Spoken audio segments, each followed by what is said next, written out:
సంవత్సరాల తరబడి ఎన్ని మందులు వాడినా మీ మోకాల నొప్పులు తగ్గట్లేదా? ప్రాణ పెయిన్ క్లినిక్ లో అత్యాధునిక చికిత్స.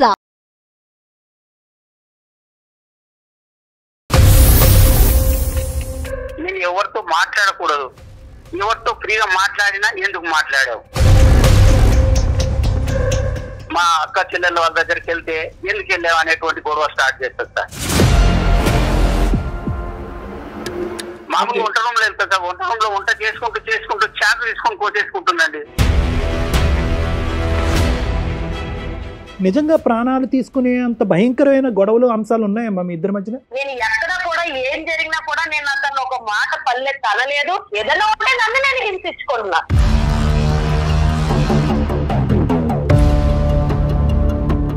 నా బంధుత్వాన్ని అందరినీ వదులుకున్నా, నా స్నేహాన్ని కూడా వదులుకున్నారా హారిక? నేను ఇంకా ఇప్పుడు నీకు నేనేం వదులుకోలేదు నీకోసం. రోజు వచ్చి నువ్వు ఇంటికాడ కూర్చుని లైన్ స్పెండ్ చేయంటే నీకు తప్పైపోయింది. అప్పుడు ఈ పంచాయతీ అంతా పట్టుకెళ్ళి అందరికి వినిపించేటట్టు చేస్తున్నావు నువ్వు. కాదమ్మా, నిజంగా ఇంత చెప్పు చేతల్లో ఉండేటటువంటి మగాడు కావాలి అంటే కనుక నువ్వు ఏ రోబోనో పెళ్లి చేసుకోవాల్సింది. ఒక రోబోట్ని పెళ్లి చేసుకుని నీ చేతిలో ఒక రిమోట్ కంట్రోల్ ఉంటుంది, ప్లస్ మైనస్ అప్ డౌన్ నొక్కుంటే నువ్వు చెప్పినట్టుగా ఆడతాడు అతను. లేదమ్మా, లేదు, నేను ఓన్లీ అమ్మ ఇది కేవలం నీ లైఫ్ ఒక్కటే అయితే కనుక తల్లి.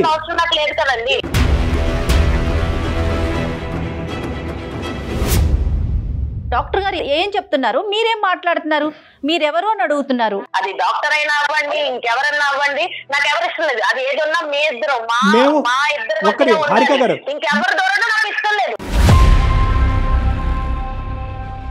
నువ్వు చెప్పినట్టే వింటున్నాను కదా హారిక. ఏంటన్నా నువ్వు చెప్పినట్టే వింటున్నాను? నువ్వు ఆవిడ టీచరు, నువ్వు స్టూడెంటా? బాగుందయ్యా మీ స్కూలు. నేను చెప్పినట్టు వింటున్నాను అని అంటా. మరి ఆవిడ చెప్పినట్టే విను. మాకెందుకు ఫోన్ చేసావు? మనకేమన్నా సొల్యూషన్ దొరుకుతుందేమనే. సొల్యూషన్ రా, ఇంటికి రా, నేను చూపిస్తాను నీకు సొల్యూషన్ ఏంటో.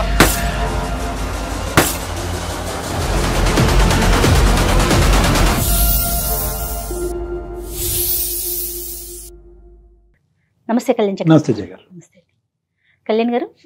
రమేష్ అనే ఒక పర్సన్ నుంచి మనకు మెయిల్ వచ్చిందండి. తన భార్యతో తను పడుతున్న ఒక ఇబ్బంది, అది కూడా పీక్ స్టేజ్కి వెళ్ళిపోయింది అనమాట. సో దానికి మీ సలహాలు సూచనలు కావాలని చెప్పి మనకు మెయిల్ చేశారు. సో కాల్ చేశానండి, మాట్లాడదామండి. తప్పకుండా మీరు మాట్లాడాలి, మీ సలహాలు వినాలి, తర్వాత స్టెప్ తీసుకోవాలి అనే స్టేజ్లో ఉన్నావే నేను మనకి ఎపిసోడ్ కింద కన్వర్ట్ చేస్తున్నానండి.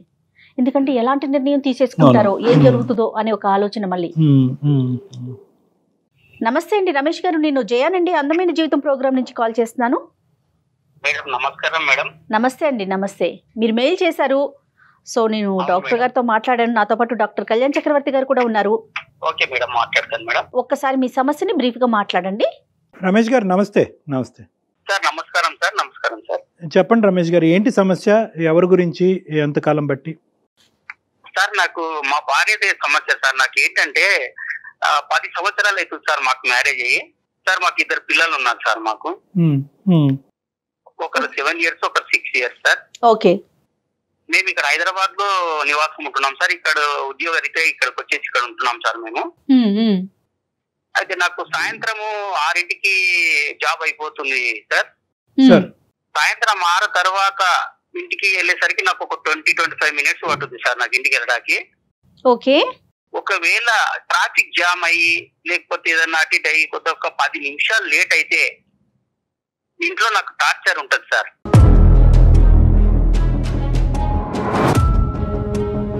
ఏంటంటే ఎక్కడికి వెళ్ళావు, 10 నిమిషాలు ఎక్కడికి వెళ్ళావు నువ్వు, 10 నిమిషాలు ఎక్కడికి వెళ్తారు, ఎందుకు తొందరగా రాలేదు, ఇలాంటి టార్చర్స్ మొదలైతాయి మేడం. నాకు ఉద్యోగంలో నేను డ్యూటీలోనే నేను టార్చర్ తో ఉంటాను. నేను బాగా పని భారం ఎక్కువయ్యి మళ్ళీ ఇంటికి వచ్చేసరికి ఒక 10 నిమిషాలు లేట్ అవుతే నాకు ఇలాంటి టార్చర్స్ మొదలవుతున్నాయి. మానసిక ఒత్తిడి చాలా ఉంది మేడం నాకు. ఒకసారి నేను మామూలుగా ఒక మాట అనేసి నేను డ్యూటీకి వెళ్ళిపోయాను సార్. మార్నింగ్ నేను వెళ్ళిపోయేసరికి మళ్ళీ ఈవినింగ్ వచ్చేసరికి ఇంట్లో ఒక చీటీ రాసి పెట్టి ఉంది, తాళం వేసి ఉంది సార్. నా గురించి వెతకయ్యాను.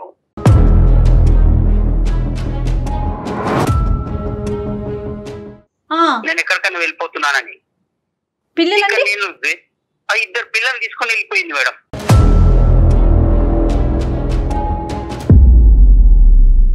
కాదు ఏంటి సార్ సంఘటన ఏం జరిగింది, దానికి ముందు ఏమైంది? మామూలుగా టీ అడిగాను సార్ నేను. ఆ టీ అడిగిన దానికి కూడా అంటే మామూలు అంతకంటే ముందు రోజు ఏమంటే కొంత 10 నిమిషాలు లేట్ వచ్చాను సార్ నేను డ్యూటీ నుండి. మళ్ళీ లేట్ గురించి లేట్ అయ్యారనేదే? లేట్ అయ్యే దానికి మామూలు చిన్న చిన్న సమస్యలు సార్, ఇవి పెద్ద సమస్యలు కావు సార్. చిన్న సమస్యలకి అవి పెద్దగా చేసుకొని నాకు మెంటల్ టార్చర్ పెట్టేస్తుంది సార్. ఎక్కడుందండి, వాళ్ళ ఇంటికి వెళ్ళిందా? లేదు సార్, వాళ్ళ ఇంటికి వెళ్ళలేదు సార్. మళ్ళీ ఎక్కడ హైదరాబాద్ లోనే ఉంది సార్. సార్ రైల్వే స్టేషన్లు వెతికాను, తర్వాత ట్యాంక్ బండ్ దగ్గర వెతికాను. అదే కదా మరి, మనుషులు కనిపించకపోతే అది ఎంత కంగారు. నరకం లేండి, అది నరకం. తర్వాత సార్ తర్వాత ఇంకా ఎలాంటివి ఏమైనాయి? నేను టీ పెట్టియమంటే టీ పెట్టడానికి వెళ్ళి మామూలుగా చిన్న గొడవతో స్టార్ట్ అయ్యి మామూలుగా చీర కొంగు మన స్టవ్ పైన పెట్టి పడేస్తుంది సార్.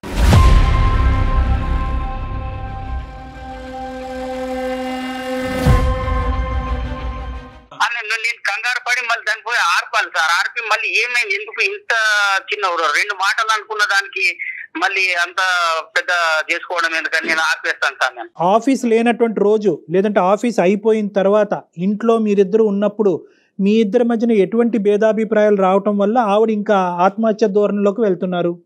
అంటే ఆవిడ మాట మీరు వినాలా, మీ మాట ఆవిడ ఆలకించాలా? అదే సార్, ఆమె మాటనే వినాలి సార్ నేను. అదేంటి అది డబ్బులా, ఇంటి పని వంట పనా, లేదంటే ఏదైనా ఇన్వెస్ట్మెంట్సా, పిల్లలకు సంబంధించిన అంశాలా, లేదంటే అన్నిటికీ ఆవిడ మాట వినాలా? లేదు సార్, పిల్లలు తర్వాత ఇన్వెస్ట్మెంట్ ఇవన్నీ ఏమి కాదు సార్. కాకపోతే నా మాట వినాలి నువ్వు.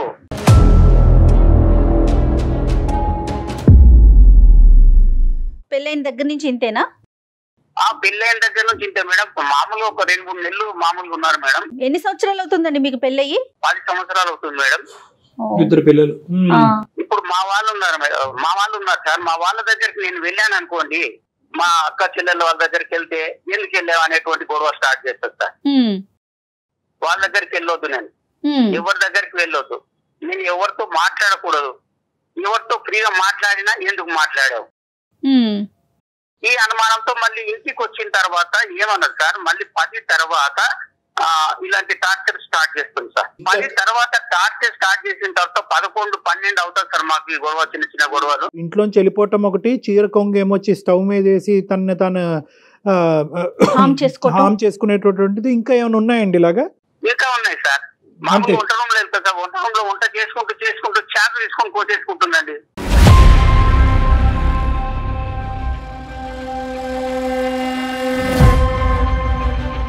ఇప్పుడు ఇవన్నీ ఏంటి అంటే నా మాట వినాలి అనేటటువంటి ఉద్దేశంతో మీ సైడ్ నుంచి ఆ అటెన్షన్ తన వైపు డైవర్ట్ చేసుకోవాలి, మిమ్మల్ని లొంగ తీసుకోవాలనే ఉద్దేశమా, లేదంటే ప్రాణాలు తీసుకోవాలనేటటువంటి ఉద్దేశమా? లేదు సార్, నన్ను ఏమన్నా సార్, నన్ను ఏమనకుండా ఆమె చేసుకోవడం, ఆమె చేసుకుంటాను. మిమ్మల్ని ఏమి చేయదు, కానీ తను నిజంగా ప్రాణాలు తీసుకోవాలనే ఉద్దేశమా, లేదంటే మీ అటెన్షన్ తన వైపు డ్రా చేసుకునే ఉద్దేశమా? సార్ ఆ టైంలో నేను అటెన్షన్ లేకపోతే ఏమన్నా జరగవచ్చు కదా సార్. అదేలేండి, తన ప్రయత్నం కాస్త నిజం అవ్వచ్చు. ఓకే, అర్థం అవ్వచ్చు కదా సార్. నేను అటెన్షన్ లో లేకపోతే నేను ఏమన్నా అవ్వచ్చు సార్. అంటే అన్నట్టుగా ఉంటాను సార్. నేను ఏ టైంలో ఏమన్నా మళ్ళీ అటు చూసేసరికి ఏదో ఒకటి చేసేసుకుంటాను సార్. సార్ ఇంకోటి ఒకసారి హ్యాంగ్ కూడా చేసుకుంటారు, హ్యాంగ్ చేసుకోవడానికి కూడా ప్రయత్నం చేసింది సార్. దానికి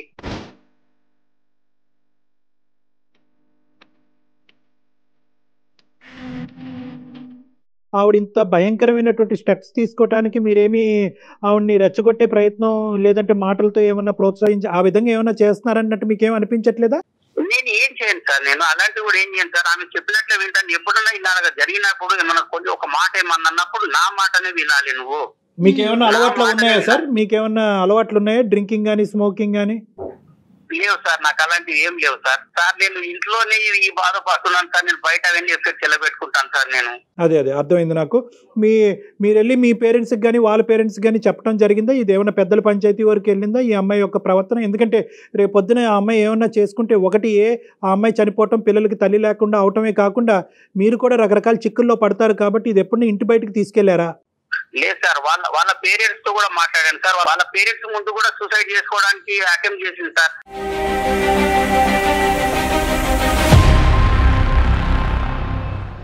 తన నేచర్ అది అంటారా? అల్లుడు గారు మీరు కొంచెం మా అమ్మాయిని జాగ్రత్తగా చూసుకోండి అని చెప్పారు సార్. సో తను సరదాగా నవ్వుతూ ఉండే సందర్భాలు ఉంటాయండి ఆవిడకి? ఎప్పుడైనా నవ్వుతూ సంతోషంగా ఉండే ఉంటాయా, లేదంటే ఎప్పుడు బాధలు, గొడవలు, చనిపోవటానికి థ్రెట్స్ ఇలాంటివే ఉంటాయా? అలా ఉండదు సార్ ఎప్పుడు. కాకపోతే ఏంటంటే ఎప్పుడు నేను చెప్పినట్లు వింటే హ్యాపీ సంతోషంగా ఉంటుంది సార్. ఆమె చెప్పినట్లు వినాలి, రైట్. ఆమె ముందు కూర్చోవాలి, ఆమె చెప్పిందే చేయాలి. ఇంట్లో ఫైనాన్షియల్ గా అంటే మొత్తం ఇల్లంతా ఎవరు చూసుకుంటారండి? తనే హ్యాండిల్ చేస్తారా మీరా? తనే హ్యాండిల్ చేస్తుంది మేడం. డబ్బులంతా తనే చూసుకుంటారు, ఎవరికి ఇవ్వాలన్నా ఏం చేయాలన్నా. సో ఇంకొక పాయింట్ మీరు ఏం చెప్పారంటే కనుక గొడవ పడతారు కానీ మిమ్మల్ని తిట్టడం కానీ, అసభ్యకరంగా తిట్టడం కానీ, మిమ్మల్ని హాని చేయడం కానీ అవి చేయదు.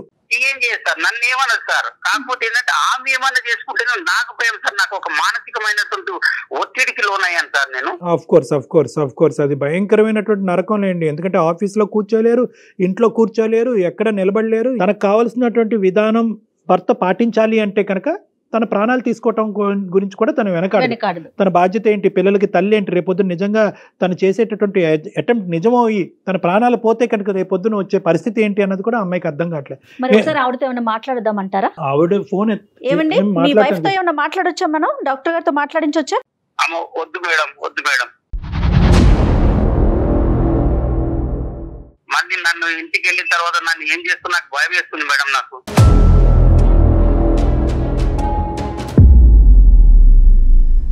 మరి లేదంటే నా దగ్గర తీసుకొస్తారా? పోనీ పర్సనల్ గా తీసుకెళ్తారా? అసలు రావాలి కదా తను. చూడండి ఒకసారి ఒక్క నిమిషం రమేష్ గారు, మీరు ఒకసారి ఆవిడకి ఫోన్ కనెక్ట్ చేసి నేను ఎలా మారాలో, నీకు అనుగుణంగా నేను ఎలా మారాలో నాకు అర్థం కావట్లేదు, కాబట్టి నేను ఎలా మార్పు చెందితే కనుక నీకు నచ్చే విధంగా నీ ప్రాణాల మీదకి నువ్వు తీసుకురాకుండా విధంగా మలుచుకోవాలనే ఉద్దేశంతో నేను చేశానని చెప్పి మీ గురించి మాకు కాల్ చేసినట్టు ఆవిడతో చెప్పండి. ఆవిడ గురించి మాకు కాల్ చేసినట్టు వద్దు. అలా అయితే కనుక ఆవిడ మాట్లాడు, 2 సెకండ్లో ఫోన్ పెట్టేస్తారు, రేపు ఇంటికి వెళ్ళిన తర్వాత మీ పని అయిపోద్ది. కాబట్టి నేను ఎలా మారాలి అనే ఉద్దేశంతోనే నేను చేశాను అన్నట్టుగా ఒకసారి ట్రై చేయండి. మీ వైఫ్ గురించి కాదు, మీకోసమే మాకు కాల్ చేశారని చెప్పండి ఆవిడకి, అంతే కదండి? అంతే బెటర్ అమ్మా. Okay madam. आपका कॉल होल्ड पर है, कृपया प्रतीक्षा कीजिए, please stay on the line. Hello Harika, చెప్పు. ఏంటి ఈ టైంలో ఫోన్ చేసావు? ఆఫీస్ లో వర్క్ లేదా? ఉంది, ఆఫీస్ లోనే ఉన్నా నేను. సాధారణంగా చేయను కదా ఫోన్ నువ్వు ఈ టైంకి? చేయను, కానీ ఇవాళ ఏంటంటే సుమన్ టీవీ అందమైన జీవితం ప్రోగ్రామ్ తెలుసు కదా, అది అయితే ఏం లేదు హారిక, మనం ఇప్పుడు చిన్న గొడవలు అవుతుంటాయి కదా మనకి ఇంట్లో. అయితే అవన్నీ నువ్వు వాళ్ళ దగ్గరికి వెళ్ళి చెప్తున్నావా కూర్చుని? వాళ్ళకి ఏమి వాళ్ళ దగ్గరికి వెళ్ళి ఏమి చెప్పట్లేదు హారిక నేను. వాళ్ళు ఫోన్ లో ఉన్న లైన్ లో ఉన్నారు. ఆహా, నువ్వెప్పటి నుంచి ఇలాంటి అన్ని చేయడం మొదలెట్టావు? హారిక గారు ఒక్క నిమిషం అండి, మాట్లాడొచ్చండి హారిక గారు? చెప్పండి. నమస్తే అండి, మేము అందమైన జీవితం ప్రోగ్రామ్ నుంచి కాల్ చేస్తున్నాము. అయితే నమస్తే అండి. రమేష్ గారు, మాకు ఏం లేదు, మీ ఇద్దరి మధ్య ఏదో చిన్న డిస్టర్బెన్సెస్ ఉంటున్నాయి. నేను ఎలా మారాలి, నాకేం చేయాలో నాకు అర్థం కావట్లేదు. ఇది పీక్ స్టేజ్కి వెళ్ళక ముందే ఒక్కసారి డాక్టర్ గారి సలహా ఇస్తే బాగుంటుంది.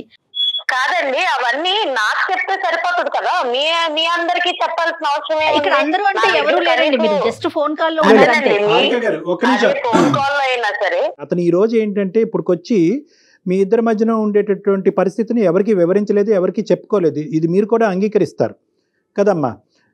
అతను ఏంటంటే ఏదైనా మీ ఇద్దరి మధ్యన 4 గోళ్ల మధ్యన సెటిల్ చేసుకోవాలి, ఇంటి గుట్టు బయటకు తీసుకెళ్తాం ఎందుకని చెప్పి బహుశా దగ్గర మీ 10 సంవత్సరాల జీవితాన్ని అతను ఈ విధంగానే గడిపాడు. కానీ ఇదే ఫస్ట్ టైం మన ప్రోగ్రామ్ చూసి ఈ ప్రోగ్రామ్ మీద నమ్మకం కలిగి వీళ్ళు ఇన్వాల్వ్ అవుతే కనుక దీనికి ఒక సొల్యూషన్ వస్తుంది అని చెప్పి అది కూడా ఎలా అడిగాడు, ఏమండి మా ఆవిడకి నచ్చేటటువంటి విధంగా నేను మారాలి అని అనుకుంటున్నాను, ఎన్ని ప్రయత్నాలు చేసినా నేను విఫలమవుతున్నాను, నేను నచ్చే విధంగా మారితే కనుక మా ఆవిడ మానసికంగా ప్రశాంతంగా ఉంటుంది, సో మా ఆవిడ ప్రశాంతత గురించి మా కుటుంబం గురించి నాకు ఒక 2 సలహాలు ఇవ్వండి అంటే, బాబు నీ సైడే చెప్తే మాకేం అర్థం అవుతుంది, ఆవిడకి కూడా ఫోన్ కలిపాయి అంటే అతను భయపడుతూ లాస్ట్ మినిట్లో మేమే కన్విన్స్ చేసి మీకు కల్పించామా, దయచేసి ఈ అంశం మీద అతని మీద మీరు కోప్పడద్దు, అసలు మీరు ప్రాణాలే తీసుకునే పరిస్థితి వరకు ఎందుకు వెళ్తుంది, ఎందుకు ఇన్ని అటెంప్ట్స్ చేశారు, ఏం జరుగుతుందో ఒకసారి చెప్పండి అమ్మా ప్లీజ్, మై రిక్వెస్ట్. ఏం లేదండి, ఇప్పుడు నాకు ఒక్కొక్కరికి ఒక్కొక్క రకంగా వాళ్ళ పైన ప్రేమ ఎలా ఉందన్నది తెలుస్తుంది. ఇప్పుడు నా భర్తకి నా పైన ప్రేమ ఎలా ఉందంటే నాకు ఇలాంటి ఇలాంటివి చేసినప్పుడు ఆయనలో ఉన్న అసలైన ప్రేమ నాకు బయటకు తెలుస్తుంది. మిగతా అందరూ సినిమాల్లో చూపించినట్టు బయటకు పై మాట్లాడి అవన్నీ ఉత్తుత్తి డ్రామాలు. ఇప్పుడు భయం వచ్చింది అనుకోండి, లోపల నుంచి ఏమనిపిస్తే అదే కదా బయటకు వచ్చేది, అంతేగాని నటించలేడు కదా, భయం నటించలేడు కదా. సో నాకు ఏదన్నా నచ్చలేదు అనుకోండి, ఇప్పుడు నేను ఏం చెప్పాను, నాతో ఉండమన్నాను, అందులో తప్పేం మాట్లాడా లేదు కదా. నాతో ఉండు, నన్నే చూడు, నాతో మాట్లాడు, నువ్వు మాట్లాడే 10 నిమిషాలైనా నాతో మాట్లాడు, కామెడీ చేస్తా నాతో మాట్లాడు.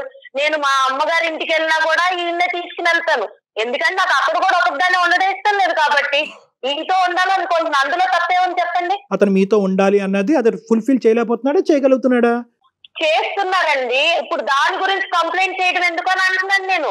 మీకు అవన్నీ కూడా ఒక కంప్లైంట్ లాగా నేను ఇంటికి వెళ్ళినా తీసుకురావాలి, ఇవన్నీ కూడా మీకు చెప్పాల్సినంత ఇది ఉండదు కదా అని నేను అంటున్నా. కానీ అంతకంటే ముఖ్యం ఏంటంటే రోజువారీ అంశాల్లో అతను చెప్పడం ఏంటంటే కనుక నేను ఒకసారి ట్రాఫిక్ డిలే ఇంకో కారణాల వల్ల ఇంటికి టైంకి చేరుకోలేనండి, అది కూడా ఒక ప్రాబ్లం అయిపోతుంది. నిజంగా ప్రాణాలు తీసుకునే అంత భయంకరమైన గొడవలు అంశాలు ఉన్నాయమ్మా మీ ఇద్దరి మధ్యన? అంత అంశాలు ఏం లేవండి. నా ప్రేమ నేను ఇలాగే చూపించగలను, నాకు ఇలాగే వచ్చు, నేను ఇలాగే ఉంటా. నాకు ప్రేమ వచ్చినా కోపం వచ్చినా నేను ఏదైనా ఎక్స్ట్రీమ్ లెవెల్లోనే చేస్తాను.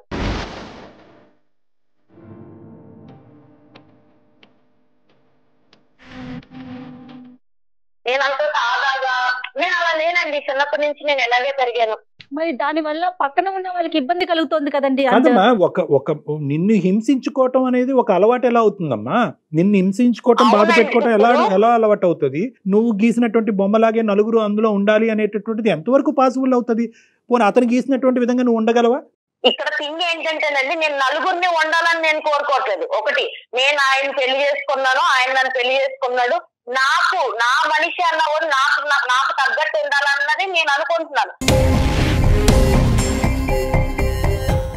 నేను మా అమ్మ నాన్న వదిలేసి వచ్చినప్పుడు ఇతనే నా ప్రపంచం అనుకున్నప్పుడు నాకు నచ్చినట్టు నేను ఉండాలనుకుంటాను, అందులో తప్పేం లేదు కదండి. ఇంకొకటి, నేను ఎక్కడా కూడా ఏం జరిగినా కూడా నేను అతను ఒక మాట పల్లెత్తి అనలేదు, ఒక రోజు కొట్టింది లేదు, ఒక రోజు ఏమి చేసి తిట్టింది కూడా లేదు.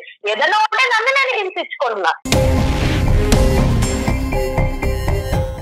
అంటే ప్రేమ దక్కించుకోవాలి అంటే కనుక అవతల వ్యక్తిని భయపెట్టి బెదిరించి లొంగ తీసుకుని ఉక్కిరి బిక్కిరి చేసి నువ్వు నన్ను ప్రేమించకపోతే కనుక నేను చెప్పినట్టు నువ్వు వినకపోతే నేను చచ్చిపోతాను అనేటటువంటి మాటలు బట్టే ప్రేమ?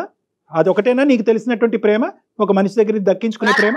నాకు ఇదే తెలుసండి, నాకు ఇలాంటిదే తెలుసు. నా సైడ్ నుంచి ప్రేమ అంటే ఇలాగే ఉంటది, నాదన్నీ ఎక్స్ట్రీమ్ లిమిట్స్ లోనే ఉంటది. మరి తప్పమ్మా, అలా ఉంటది అంటే కనుక రేపొద్దున మీ పిల్లలు కూడా పెద్ద అయిన తర్వాత అమ్మ నువ్వు ఇలా ఉంటే కనుక మేము చచ్చిపోతాం, అమ్మ నువ్వు ఎగ్జామ్ రాయమంటే మేము చచ్చిపోతాను, అమ్మ నేను ఫెయిల్ అవుతే నేను చచ్చిపోతానని చెప్పి మిమ్మల్ని బెదిరిస్తారు. విధానం ఉంటే కనుక మార్చుకోవాలమ్మా. సారీ, మీరేదో చెప్తున్నారు రమేష్ గారు. ఈ ప్రేమ కోసం, మన పిల్లల కోసము, నా తల్లిని, నా తండ్రిని, నా బంధుత్వాన్ని అందరిని వదులుకున్నా, నా స్నేహాన్ని కూడా వదులుకున్నారా హారిక? నేను ఇంకా ఇప్పుడు ప్రేమ పంచాలి నీకు? నేనేం వదులుకోలేదు నీ కోసం. రోజు వచ్చి నువ్వు ఇంటికాడ కూర్చుని నాతో టైం స్పెండ్ చేయంటే నీకు తప్పు అయిపోయింది. అప్పుడు ఈ పంచాయతీ అంతా పట్టుకెళ్ళి అందరికి వినిపించేటట్టు చేస్తున్నావు నువ్వు. నిన్ను వదిలిపెట్టి ఎక్కడికన్నా వెళ్తున్నానా నేను ఇంటికి వచ్చాక? వెళ్ళినప్పుడు నీకు సమస్య లేదు కదా, నీకు సమస్య లేదు కదా, ఇప్పుడు దాన్ని ఎందుకు పెద్ద సమస్య కింద చూపిస్తున్నావు? నీకు కానటువంటి సమస్య నీకు ఇప్పటికీ కూడా నువ్వు చేసేటటువంటి భయంకరమైనటువంటి వికృతమైనటువంటి పనులు ఇప్పటికీ మీకు అర్థం కావట్లేదు. ఇవన్నీ వికృతమైనటువంటి పనులు. చెంగేమో వచ్చి స్టవ్ మీద వేయటము, ఇంట్లోంచి పారిపోవటము, ఉరి తీసుకోవటానికి ప్రయత్నం చేయటము, విపరీతమైనటువంటి భయంకరమైనటువంటి ప్రయత్నాలు. నా అలవాటు చిన్నప్పటి నుంచి నా ప్రేమను వ్యక్తపరచడం, ప్రేమను దక్కించుకునేటటువంటి విధి విధానాలు ఇదే అని చెప్పి మీరు గొప్పగా చెప్పుకోకండి అమ్మా. నెంబర్ 1 అని చెప్తున్నారు తనే. ఇది ఎక్స్ట్రీమ్ అని మీకు తెలిస్తే కనుక ఆ ఎక్స్ట్రీమిటీ అనేటటువంటిది మార్చుకోవాల్సినటువంటి బాధ్యత మీ మీద ఉంది. ఒకప్పుడు మీరు మార్చుకోలేరు, కెపాసిటీ మీకు అది లేదు అంటే కనుక మాలాంటి వాళ్ళ దగ్గర రండి, అది రెక్టిఫై చేస్తాం. కానీ దయచేసి నేను చెప్పేది ఏంటంటే ఈ వాతావరణం పిల్లలకి చూపెట్టద్దాం. ఇందాక నేను ఒక మాట అన్నాను, రేపొద్దున మీ అమ్మాయి కానీ మీ అబ్బాయి కానీ అమ్మ నాకు ఇది జరగకపోతే సూసైడ్ చేసుకుంటాను, అమ్మ నాకు ఇది జరగకపోతే మేడ నుంచి దుంకుతాను, అమ్మ ఇది జరగకపోతే టాబ్లెట్స్ మింగుతానంటే ఎలా ఉంటుందమ్మా నీకు? మీ అలవాటు ఇదేరా, అదే అలవాటులో కంటిన్యూ అవ్వండి అని మీ పిల్లలకు చెప్తారా? ఇప్పుడు అంత దూరమే వస్తే నేను అప్పుడు ఏదనిపిస్తే అదే చేస్తానండి. ఇప్పుడు నేను అంత దూరం అవసరం నాకు లేదు. ఇప్పుడు నాకేంటంటే నా భర్త నాతో ఎలా ఉండాలన్నదే నాకు ముఖ్యం. చెప్పండి హారిక, చెప్పండి. ఇప్పుడు మనకు చేయాల్సిందంతా చేసి హారిక హారిక అంటే ఏం సరిపోద్దు ఇప్పుడు? నిన్న ఎవరు ఇవన్నీ బయటకు మాట్లాడమన్నారు ఫస్ట్?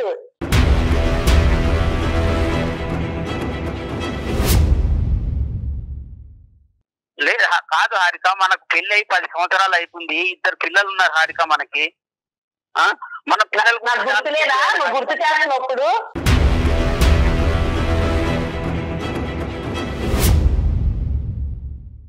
అందుకే కదా నువ్వు సరిగ్గా సరిపోద్ది కదా. నువ్వు అలాంటి ఏమి చేయనప్పుడు నేను ఎందుకు అలాంటి పనులు అంటే చేస్తాను? సరిగ్గా అంటే ఎలా ఉండాలని కోరుకుంటున్నారు హారిక? హారిక నాకేం లేదండి. ఆఫీస్ అయిపోయాక వచ్చి నాతో పాటు కూర్చొని టైం స్పెండ్ చేయాలి, నాతో మాట్లాడాలి, ఏదన్నా ఉంటే నాతో షేర్ చేసుకోవాలి. అన్ని నేనే అవ్వాలని నేను అనుకుంటున్నా. అందులో తప్పే ఉంది. ఇక ఆయనకంటూ సొంత ప్రపంచం లేదా? నువ్వు చెప్పి నేను ఏం పాటించట్లేదు హారిక. నేను ఇంట్లో ఉండట్లేదు, ఎక్కడికైనా బయటకు వెళ్తున్నాను హారిక. ఇప్పుడు నేను ఎలాంటి టైంలో నేను అలాంటి అటెంప్ట్స్ చేస్తున్నాను చెప్పు. నువ్వు ఏదన్నా నేను చెప్పింది చేయకపోతేనే కదా నేను చేస్తున్నాను. అమ్మ నువ్వు అడిగేటటువంటివన్నీ అడుగుతున్నావు, అతను ఏమంటే చేసేటటువంటివన్నీ అతను చేస్తున్నానని అంటున్నాడు. ఇప్పుడుకొచ్చి నువ్వు చేయలేకపోతున్నావు, ఇది చేయలేకపోతున్నావు అని చెప్పి ఒక్కటి కూడా ఇది చేయలేదు, ఇది చేయలేకపోయాను మీరు చెప్పలేకపోయారు. ఓన్లీ థింగ్ ఏంటంటే మీకు కావలసినటువంటి విధంగా అతను ఉన్నాడు, ఇప్పటికీ ఉన్నాడు. కానీ ఏంటంటే అతను ఏమన్నా ఆ గీత దాటి అటువైపు వెళ్తాడనేటటువంటి ఆలోచనతో ఏంటంటే మీరు అటో గీత ఇటో గీత దాటి దాన్ని బ్లాక్మెయిల్ నేను చచ్చిపోతాను అనేటటువంటి దాంతో ముడిపెట్టి ఇంకా ఇంకా ఇంకా ఇంకా లొంగ తీసుకునేటటువంటి ఒక పిచ్చి ప్రయత్నం మీరు చేస్తారు. కాదు హారిక, భయంతో లొంగ తీసుకుంటారా, ప్రేమతో లొంగ తీసుకుంటారా? ఏ వ్యక్తినైనా ఎవరినైనా ఇంత పోసుగుచ్చినట్టు ఒక మగాడు కానీ ఆడదు కానీ సంసారం కాపురాలు చేయలేరమ్మా. ఇంపాసిబుల్. అతని వ్యక్తిత్వం బట్టి అతను ఉంటాడు, మీ వ్యక్తిత్వం బట్టి మీరు ఉంటారు. At the end of the day మీ ఇద్దరి మధ్యన ఒక బంధం ఉంటుంది, ఆ బంధానికి ఒక ప్రేమ ఉంటుంది, అంతేగాని ఇదేదో 2 1 2 2 2 4 2 3 6 అన్నట్టుగా ఉండదమ్మ. ఇది జీవితం. అది బహుశా నీకు ఎవరు చెప్పలేదు, ఇప్పుడు మేము చెప్తే అర్థం అవుతుంది అనేటటువంటి ఆస్తో నేను ఇలా చెప్తున్నాను. నెంబర్ 1.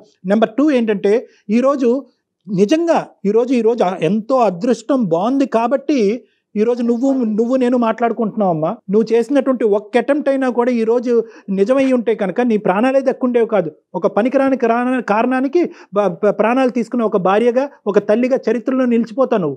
ఏమన్నా అర్థం ఉందా? మీకేమన్నా క్యాన్సర్లు ఉన్నాయా? రేపో మాపో చచ్చిపోతున్నారా? లేదంటే ఇంకేమన్నా బలమైనటువంటి ఫైనాన్షియల్ బలహీనతలు ఉన్నాయా? తినటానికి తిండి లేదా? పడుకోవటానికి ఇల్లు లేదా? ఏం లేదు మీకు. అన్నీ ఇస్తే దేవుడు అన్నీ ఇస్తే ఇదొక రోగం ఏమో అని అనుకోవాలి మనం. నిజంగా నాకు కోపం వస్తుందమ్మా. ఇది కాదమ్మా బతికేటటువంటి విధానం. నీకు విపరీతమైనటువంటి యాంగర్ మేనేజ్మెంట్ ప్రాబ్లమ్స్ ఉన్నాయి, అది ఒక మానసిక రోగం. దానికి ట్రీట్మెంట్ తీసుకోవాలమ్మా నువ్వు. నాకు ఇప్పుడు చాలా కోపం వస్తుందండి. మీరన్నీ అన్ని మాట్లాడుతుంటే నాకు కోపం. అలా కదమ్మా, నిజంగా ఇంత చెప్పు కాదమ్మా, నిజంగా ఇంత చెప్పు చేతల్లో ఉండేటటువంటి మగాడు కావాలి అంటే కనుక నువ్వు ఏ రోబోనో పెళ్లి చేసుకోవాల్సింది. ఒక రోబోట్ని పెళ్లి చేసుకుని నీ చేతిలో ఒక రిమోట్ కంట్రోల్ ఉంటుంది, ప్లస్ మైనస్ అప్ డౌన్ నొక్కుంటే నువ్వు చెప్పినట్టుగా ఆడతాడు అతను. లేదమ్మా, లేదు, నేను ఓన్లీ అమ్మ ఇది కేవలం నీ లైఫ్ ఒక్కటే అయితే కనుక తల్లి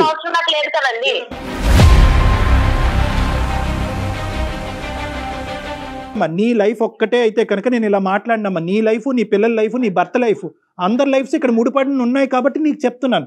నీకొక్కదానికి చెప్పేటటువంటి కెపాసిటీ నాకు లేకపోవచ్చు. అర్థమయ్యే విధంగా డాక్టర్ గారు చెప్తుంటేనే మీరు మాట్లాడే విధానం అర్థమవుతోందండి. మీరు ఎలా మాట్లాడుతున్నారు? డాక్టర్ గారు ఏం చెప్తున్నారు, మీరేం మాట్లాడుతున్నారు?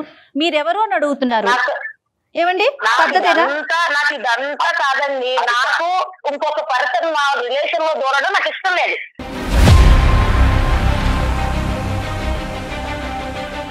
అది డాక్టర్ అయినా అవ్వండి, ఇంకెవరన్నా అవ్వండి, నాకు ఎవరు ఇష్టం లేదు. అది ఏదన్నా మీ ఇద్దరు మా ఇద్దరు ఇంకెవరు దూరడం నాకు ఇష్టం లేదు.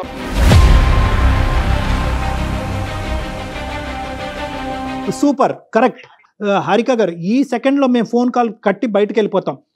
మీకు ఒక 1 వీక్ టైం ఇస్తాం. మీ ఇష్యూని రిజాల్వ్ చేసుకుంటారా?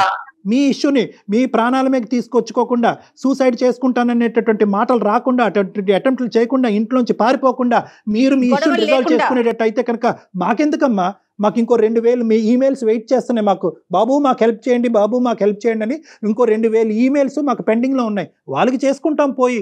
వద్దనుకునే దానికి నీకెందుకు చేస్తాం? నిజంగా నువ్వు వారం రోజుల టైంలో కదమ్మా హారిక గారు, నిజంగా అతను చేసినా మేం చేసినా ఎవరు చేసినా ఒక వారం రోజుల్లో మీ యొక్క ఇష్యూని మీ హస్బెండ్కి మీ పిల్లలకి ఇబ్బంది లేనటువంటి పరిస్థితుల్లో రిజాల్వ్ చేసుకునే కెపాసిటీ మెంటాలిటీకి మీకుందా?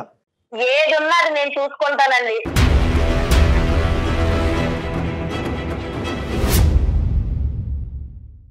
ఎలా ఉండాలి, ఎలా చేయాలి, ఏం చేయాలి అన్నది నాకు ఎవరు చెప్పినా నచ్చదు. అమ్మా నార్సిస్టిక్ పర్సనల్ అంటారు, అహంకార ధోరణి. వినాలంటే నేను అదే అనుకుంటా. పెళ్ళై నేను వచ్చిన తర్వాత ఇతనే నా ప్రపంచం, ఇతనే నా సర్వస్వం అనుకున్నప్పుడు నేను ఏం చెప్తే ఆయన కూడా ఉండాలి.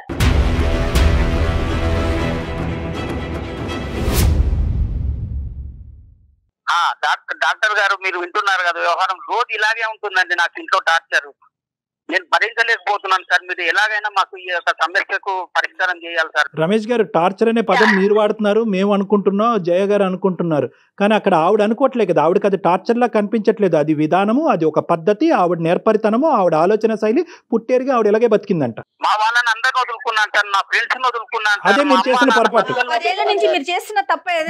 పొరపాటు ఏంటంటే ఆవిడ ఒక చెయ్యి పట్టుకుని కిందకి, మీ కాలర్ పట్టుకుని ఒక్కొక్క మెట్టు కిందకి ఈడ్చుకుని వస్తున్నంత సేపు మీరు కిందకు వచ్చారు. ఎందుకు వచ్చారంటే కుటుంబాన్ని కాపాడటానికి మీరు వచ్చారు. కానీ అది ఆవిడకి అలవాటు, పరిపాటు కింద అయిపోయింది. సో ఈ మనిషిని పూర్తిగా కిందకి తీసుకొచ్చి కాళ్ళ కింద చెప్పులాగా మార్చుకోవాలనే ఉద్దేశంతో ఆవిడ వెళ్తుంది. అది కరెక్ట్ కాదు. ఆవిడకి ఎవరు చెప్పలేకపోతున్నారు. ఈ రోజు వాళ్ళ తల్లిదండ్రులు చెప్పినా ఇది చాలా చాలా బాగా నేర్చుకుని ఈ రోజు నువ్వు ఫోన్ చేసి ఎలా ఉంది అలా ఉంది అని అంత చెప్పుకునేట్టుగా తయారయ్యావు కదా. నువ్వు ఇంటికి రా, చెప్తాను నీ పని.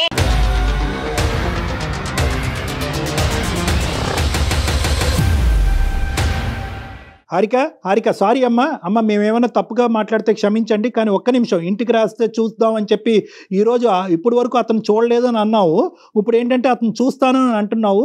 అతను చూస్తావో నువ్వేమన్నా చేసుకుంటావు అనేటటువంటి భయంతో మాకుంటుంది. ఒక్క 2 నిమిషాలు మనం మాట్లాడుకుందాం. ఒక్క నిమిషం హారిక. ఇప్పుడు ఇదంతా కాదండి, నాకు ఇప్పుడు కోపం తెప్పించాడు మా ఆయన. ఇవన్నీ మీకు చెప్పాల్సిన అవసరం లేదు. ఫస్ట్ థింగ్ నాతో మాట్లాడాలి, లేదా ఏదైనా ఉన్నా ఇలా ఉంది ఇలాంటి థాట్ ఉండాలంటే నాకు ముందు చెప్పాలి. నాతో నువ్వు 190 సార్లైనా మాట్లాడాలి. నువ్వు నన్ను పెళ్లి చేసుకున్నావు కాబట్టి నాకు చెప్పాలి. ఎన్నిసార్లైనా నువ్వు చెప్పాలి. నేను వినకపోతే నాకు అర్థమయ్యేలాగా నువ్వు చెప్తూనే ఉండాలి. నేను వినకపోతే నా చేతిలో ఉండదు.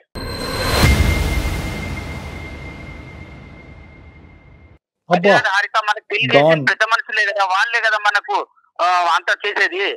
పెద్ద చెప్తారు కదా మనకి. అతను గట్టిగా మాట్లాడితే ఆవిడ చేయిపోయి ఏదైనా చేసుకుంటదని చెప్పి అతను పిల్లిలాగా అతను ఉన్నాడు. కాదమ్మా హారిక. హలో హారిక అమ్మా, నీకు చెప్పేటటువంటి కెపాసిటీ, స్థాయి, స్తోమత బహుశా ఎవరికి లేదేమో. అలాంటి వాడు ఎవరు ఇప్పుడు వచ్చి భూప్రపంచమే పుట్టెరుగు ఉండడు. కానీ నేనేమంటున్నానంటే ఒక్కసారి ఇదే పని ఏదైతే కనుక నువ్వు నచ్చక మీ ఆయన ఆత్మహత్య ధోరణి ఇదే రేపు పొద్దున్న ఫ్యూచర్ గురించి నాకు అనవసరం అండి, ఈ రోజు గురించి నేను బతుకుతాను అని చెప్పి ఏదో మాట్లాడుతున్నావు. కానీ రేపొద్దున నీ పిల్లలు ఇదే చూసి అమ్మ మేము కూడా చచ్చిపోతామమ్మా అనేటటువంటి మాట అంటే కనుక అది మీరు ఏకీభవిస్తారా? ఒక ప్రాబ్లంకి అది సొల్యూషనా? నేను అందుకే అంటున్నానండి, నేను ఫ్యూచర్ గురించి ఇప్పుడు ఆలోచించను. అండ్ ఇంకా మేము ఏం గొడవ పడినా ఏం చేసినా సరే అది మేమిద్దరం ఎక్కువ ఉన్నప్పుడే నేను ఎక్కువ గొడవపడ్డాను. కానీ పిల్లల ముందు నేను అంత ఎక్కువగా అయితే గొడవపడిన సందర్భాలు అయితే లేవు. అమ్మా ఇది ఎంతకాలం నీ ఫ్యూచర్ ఎక్కడో లేదమ్మా. నీ ఫ్యూచర్ ఏమి 100 కిలోమీటర్ల దూరంలో లేదు. ఇది ఒక 10 రోజుల్లో, ఒక 2 నెలల్లో, 1 సంవత్సరం దూరంలోనే ఉంది. ఇటువంటి ధోరణి నీ పిల్లలకు అలవాటు అవటానికి, ఇటువంటి ధోరణిలో మీ భర్త కూడా మాట్లాడటానికి, లేదంటే ఈ హింస భరించలేక నువ్వు చెప్పి చేస్తున్నావు. అతను చెప్పకుండా చేస్తాడు. అప్పుడేం చేస్తాడు? హారిక, నా ఆలోచన అంతా నువ్వు నా పిల్లలే హారిక, మీరే నాకు సర్వస్వం హారిక. నాకు అంత ఆలోచన ఉన్నాడు అయితే నువ్వు ఇట్లా ఫోన్లు కలిపి ఫోన్లు చేయించి మాట్లాడించాడు కాదు. కానీ నువ్వు మాట్లాడుకో. నువ్వు చేసినంత చూసాను, నువ్వేం చేసావు కూడా నాకు అర్థమైంది. నీకు ఎంత సంధిస్తే నువ్వు ఎలాంటి పనులు చేస్తావో కూడా నేను ఊహించగలను. అందుకే నేను ఎంత కూడా నీకు గ్యాప్ ఇవ్వకుండా నువ్వు టైం అయ్యేకి ఇంటికి రావాలన్న అందులో నేను నిస్వార్థంగా ప్రేమించాలని అనుకుంటున్నా. అందులో తప్పే ఉంది. నీకు అది ఇబ్బంది అయిపోతుందా? నాకు తెలియక అడుగుతున్నాను. కాదు హారిక, నేను కాదని ఎక్కడికన్నా వెళ్ళానా రాధిక? నేను ఎక్కడికన్నా వెళ్ళానా? కంప్లైంట్ లేనప్పుడు నీకు వెళ్ళనప్పుడు నీకు కంప్లైంట్ లేనప్పుడు ఇప్పుడు ఎందుకు దాన్ని పెద్ద కంప్లైంట్ కింద చూపిస్తున్నావు? మరి కాదు హారిక, నువ్వు చెప్పినట్టే వింటున్నాను కదా హారిక. ఏంటన్నా నువ్వు చెప్పినట్టే వింటున్నాను? నువ్వు ఆవిడ టీచరు, నువ్వు స్టూడెంటా? బాగుందయ్యా మీ స్కూలు. ఇదంతా కాదు, నేను చెప్పినట్టు వింటున్నాను అని అంటే మరి ఆవిడ చెప్పినట్టే విను. మాకెందుకు ఫోన్ చేసావు? ఇక్కడ కర్ర ఎరగకూడదు, పాము సాగకూడదు అంటే ఎలాగా? మేము గట్టిగా చెప్తుంటే నువ్వేమో ఆ అమ్మాయి కాళ్ళ వేళ్ళ పెట్టుకుని బతుమాలుతున్నావు. సరే నీ భయాలు నీకు ఉండొచ్చు, ఇంటికి వెళ్ళేటప్పటికి ఆ అమ్మాయి ఏమవుతుందో అనే భయం నీకు ఉండొచ్చు, కానీ ఈ సమస్యకి పరిష్కారం ఎలాగా ఆ తల్లిదండ్రులు చెప్పలేరు, ఎదిరింటోళ్ళు పక్కింటోళ్ళు చెప్పలేదు, ఒక డాక్టర్ గారు ఒక సీనియర్ యాంకర్ గారు చెప్పలేరు, ఇంకెవరు చెప్తారు ఆవిడకి? ఎవరొకరు చెప్పాలి కదా. మేము ఒక విధంగా తీసుకెళ్తుంటే నీ కాలు పట్టుకుంటా నీ పాలు పట్టుకుంటా నువ్వు సమయం అంటే ఏంటి? హారికాని నువ్వు చూసుకోకపోవటం కాదు, హారికానికి అవసరానికి మించి నువ్వు చూసేసుకున్నావు. హారికానికి కావాల్సినటువంటి ప్రేమ అవసరానికి మించి ఇచ్చేసావు. ఆవిడకి సరిపోవట్లేదు, ఎన్ని బకెట్లైనా ఇంకా నిండట్లేదు ఆవిడకి. ఇప్పుడు మళ్ళీ మేము ఎలా మాట్లాడితే కనుక అక్కడేం గొడవ అవుతుందనే భయంతో ఇంకా నేను అసలు సిసలుగా నేను ఇంకా మాట్లాడలేకపోతున్నాను. నాకు భయం వేస్తుంది ఇక్కడ. ఇన్ని మాటలు అనిపించాలని నన్ను చోపి ఫోన్ చేసింది లేదా మెయిల్ పెట్టింది? నిన్ను ఇన్ని మాటలు అనిపించడానికి కాదు హారిక, మనకేమైనా సొల్యూషన్ దొరుకుతుందేమనే నేను కాల్ చేశాను నేను. ఆహా, సొల్యూషన్ రా, ఇంటికి రా, నేను చూపిస్తాను నీకు సొల్యూషన్ ఏంటో.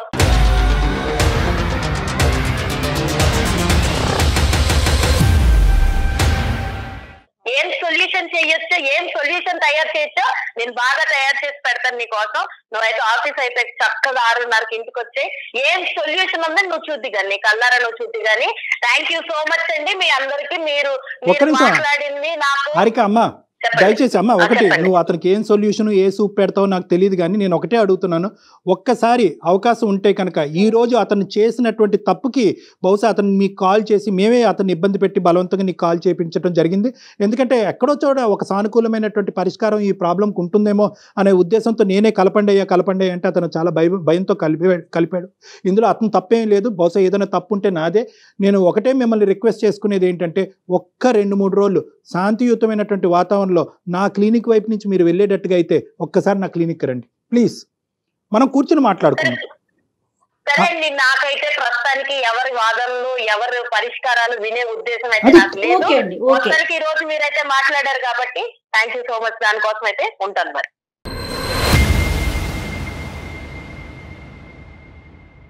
ఉన్నారండి, మీరున్నారా? ఉన్నాను మేడం. బాగా అర్థమైందిలేండి మాకు మీ పరిస్థితి. 10 ఏళ్ల నుంచి మీరు ఎంత బాధ అనుభవిస్తున్నారు. తర్వాత ఆవిడ అలా మీరు ఇలా ఉండబట్టి ఆవిడ అలా మాట్లాడుతుందేమో, అదొక పాయింట్. రెండోది ఏంటంటే, నేను ఇన్ని త్యాగాలు చేసేసాను, అన్ని త్యాగాలు చేసేసాను, మీరు ఎన్ని త్యాగాలు చేసినా కూడా at the end of the day ఈ సమస్యకి పరిష్కారం అయితే లేదు కదా. కాబట్టి మీకు అర్థం అవ్వాల్సింది ఏంటంటే, మీరు మీలాగా బతకటం అనేటటువంటిది కూడా ఇంపార్టెంట్. మీరు త్యాగాలు అనే ధోరణిలో వెళ్తూ మిమ్మల్ని మీరే మర్చిపోయేటటువంటి విధంగా ఆవిడ కాళ్ళ కింద ఒక ఇదిగా మారిపోవటం అనేది కూడా కరెక్ట్ కాదన్నది ఇప్పుడు అర్థం అవుతుంది. మీరే తెలిసి తెలియకుండా ఆవిడకి నేను లొంగ తీసుకునే కొద్దీ ఇంకా తొక్కే కొద్దీ మా ఆయన లావుతాడు అనేటటువంటిది అలవాటు చేశారు. ఇక్కడ మీ జుట్టు అందించారు. ఇప్పుడు ఏంటంటే టూ లేట్. ఇప్పుడు ఇదంతా మాట్లాడుకో, మొక్కగా ఉంది మానే వంగునా అని అంటారు. సో ఇదంతా టూ లేట్. స్టార్టింగ్ లోనే ఏంటి నువ్వు చేసేటటువంటి డామినేషన్, ఇది కరెక్ట్ కాదు. నా ఫ్యామిలీ అని నా ఫ్యామిలీ కోసం చేశాను సార్ నేను ఇదంతాను. చేశారు, కానీ ఫలితం ఏది? ఆ బకెట్ ఎక్కడ నిండింది? ఆ సంతృప్తి ఎక్కడొచ్చింది? ఇంత చేసినా కూడా ఆవిడ నోట్లోంచి ఒక్క పదం వచ్చిందా? ఏమయ్యా నాయన నువ్వు ఇన్ని చేసావు, ఇన్ని త్యాగాలు చేసావు అని ఒక్క మాట వచ్చిందా? కానీ నెగిటివ్ గా కూడా ఏం చెప్పలేకపోతున్నారు కదా కళ్యాణ్ గారు. అక్కడ నెగిటివ్ గా లేదు. ఆవిడ చెప్పేది ఏంటంటే, ప్రేమ దక్కించుకోవటం అనే దానికి ప్రాసెస్ ఇదేనంట. అంటే ఏంటంటే, అవతల మనిషి ప్రేమించకపోతే ప్రేమ ఇవ్వలేనేమో అనేటటువంటి భయంతో అతన్ని పిండి భయపెట్టి అతనిలో ఒక బెదిరింపు చేసి ఆ ప్రేమ తనకు తాను హామ్ చేసుకోవటం అనేటటువంటిది కూడా ఇక్కడ చాలా వరకు చనిపోవాలి అనే ఆలోచన కాదు. ఇది బెదిరించేటటువంటి ధోరణే. కానీ ఇందాక రమేష్ గారు అన్నట్టు ఆ బెదిరింపు కాస్త నిజం అవ్వచ్చు. ఏదైనా అవకాశం ఉంటే ఒకసారి డాక్టర్ గారి దగ్గరికి వచ్చి కలిసే ప్రయత్నం చేయండి. మీ వైఫ్ ని తీసుకొని అంత అవకాశం ఇస్తారా మీకు? ప్రయత్నం చేస్తాను మేడం. డెఫినెట్ గా ఇదైనా ప్రయత్నం చేయండి. ఈ విషయాన్నైనా డాక్టర్ గారి దగ్గరికి తీసుకెళ్లేదైనా చాలా సిన్సియర్ గా గట్టిగా ప్రయత్నం చేసి ఆయన దగ్గర కూర్చోబెట్టండి. ఆయనతో మాట్లాడిన తర్వాత, అంటే డైరెక్ట్ గా ఫేస్ టు ఫేస్ మాట్లాడేటప్పటికి కొంచెం ఆలోచనలు మారుతాయి కదా. తప్పకుండా ప్రయత్నం చేస్తాను మేడం. నేను రిక్వెస్టింగ్ గానే మాట్లాడండి. అవసరమైతే 2 అపాలజీలు చెప్పండి. అలాగే సార్, అలాగే రైట్ అండి. ఓకే రమేష్ గారు, అసలు సమాజం గాని కుటుంబ సభ్యులు గాని ఎవరు తోడుంటారండి ఇలాంటి క్యారెక్టర్ కి? ఫైనల్ గా చాలా మంచి ప్రశ్న అడిగారు. ఫైనల్ గా ఇలాంటి వాళ్ళ జీవితాలు ఏకాకిలు అయిపోతాయి. ఎవ్వరు ఉండరమ్మా, సంబంధికులు ఎవరు ఉండరు. తిరిగి చూస్తే తల్లిదండ్రులు ఆల్రెడీ డిశ్చార్జ్ అయిపోయారు, భర్త ఎంతో కాలం ఉండడు. ఇలాంటి వాళ్ళతో మనం ఇది రెక్టిఫై చేయకపోతే పిల్లలకి ఏముంది అంత ఓపిక పిల్లలు ఎందుకు? అమ్మ నీ తిండి అక్కర్లేదు, మా తిప్పలేదు, మేము పడతామని చెప్పి తొందరలోనే వాళ్ళు దండం పెడతారు. సో ఇలాంటి వాళ్ళు ఖచ్చితంగా ఏకాకిలు అయిపోతారు. దేవుడి దయ వల్ల మీ దాకా కౌన్సిలింగ్ వస్తే బాగుంటుంది. నేనైతే మన ప్రోగ్రామ్ ద్వారా అది కోరుకుంటున్నానండి. చూద్దాం మేడం, చూద్దాం. రైట్, నమస్తే.